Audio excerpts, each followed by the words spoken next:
بسم اللہ الرحمن الرحیم۔ السلام علیکم ورحمۃ اللہ۔ جاؤ جا کر ہاں کر دو۔ بہوالا ابن الاسیر۔ اللہ کے حبیب نبی کریم صلی اللہ علیہ وآلہ وسلم مسجد میں بیٹھے ہوئے تھے کہ ایک صحابی سعد الاسود رضی اللہ تعالی عنہ آئے اور کہا کہ یا رسول اللہ، میری شادی کروا دیں، میں بہت کالا اور بدصورت ہوں تو مجھے کوئی اپنی لڑکی نہیں دیتا۔ آپ صلی اللہ علیہ وآلہ وسلم نے فرمایا کہ اچھا، اور پھر پوچھا کہ کیا عمر بن وہب بیٹھے ہیں؟ بتایا گیا کہ نہیں۔ تو فرمانے لگے کہ عمر بن وہب کے پاس جاؤ اور کہو کہ مجھے اللہ کے نبی نے بھیجا ہے اور مجھے اپنی بیٹی نکاح میں دے دو۔ عمر بن وہب کافی خوبصورت اور مالدار بھی تھے۔ سعد الاسول اٹھے اور جا کر ان کے دروازے پر دستک دی اور کہا کہ اللہ کے رسول صلی اللہ علیہ وآلہ وسلم نے بھیجا ہے، باہر آؤ۔ عمر باہر آئے تو دیکھا کہ سعد الاسود تھے۔ پوچھا کس لیے آئے ہو؟ جواب دیا کہ اللہ کے نبی نے مجھے آپ کے پاس بھیجا ہے کہ اپنی بیٹی مجھے نکاح میں دے دو۔ عمر بن وہب نے کہا کہ جاؤ، تجھے دوں گا میں اپنی بیٹی۔ سعد الاسود اسی قدموں سے واپس آ گئے، لیکن عمر بن وہب کی بیٹی نے ساری بات سن لی۔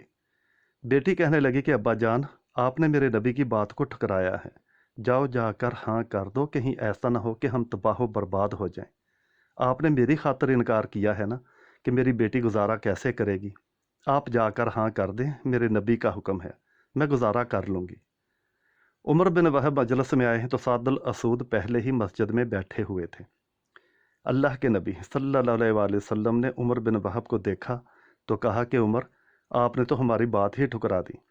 کہا یا رسول اللہ، میں نے نہیں ٹھکرائی، میں حاضر ہوں، میری بیٹی کا سعد کے ساتھ نکاح کر دیں۔ 400 درم حق مہر طے ہوا۔ آپ صلی اللہ علیہ وآلہ وسلم نے فرمایا کہ سعد، اپنی بیوی کو لے جاؤ۔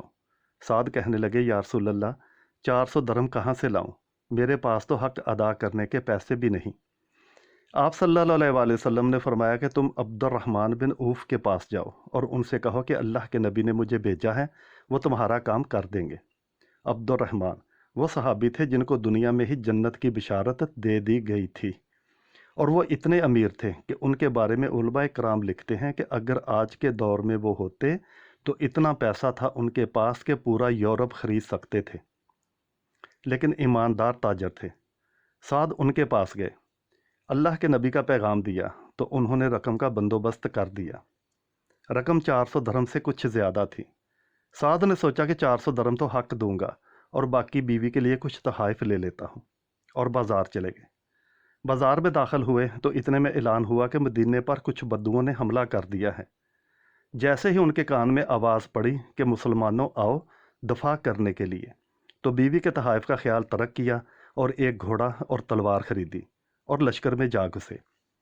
لڑتے لڑتے ان کا گھوڑا زخمی ہو کر نیچے گر پڑا اور بدوؤں نے ان پر حملہ کر دیا۔